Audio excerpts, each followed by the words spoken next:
नमस्कार. आज मी तुम्हाला दाणेदार मस्त तूप तयार कसं करायचं ते सांगणार आहे. यासाठी मी इथे 8 ते 10 दिवसांची साय, डेली जे दूध येतं त्यावरती जी साय निघते ती डेली मी काढून ठेवते फ्रीजमध्ये आणि 8 ते 10 दिवसा मिळून मी तूप बनवत असते. तर मोठ्या भांड्यामध्ये मी घेतलं होतं अगोदर साय, पण ते खराब झालं. पुन्हा छोट्या भांड्यामध्ये मी ट्रान्सफर केलं आणि जी साय आहे ती एकदा फिरून घ्यायची. त्यानंतर थोडंसं थंड पाणी टाकायचं आहे.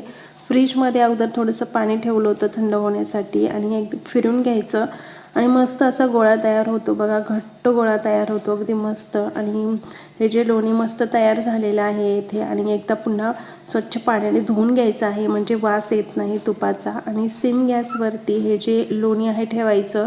सिम गॅसवरतीच तूप तयार करायला ठेवायचं. मधून मधून हलवत राहायचं आहे आणि त्यातली जी डेअरी असते ती ब्राऊन झाली की समजायचं आपलं तूप तयार झालेलं आहे.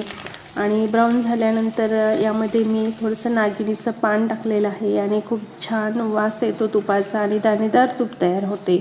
तर शेजारीच माझी कढीसुद्धा इथे तयार झालेली आहे. तुम्हीसुद्धा अशा पद्धतीने तूप नक्की ट्राय करा आणि कसे झाले ते कमेंट्समध्ये नक्की सांगा. पुन्हा भेटूया नवीन व्हिडिओमध्ये. तोपर्यंत धन्यवाद.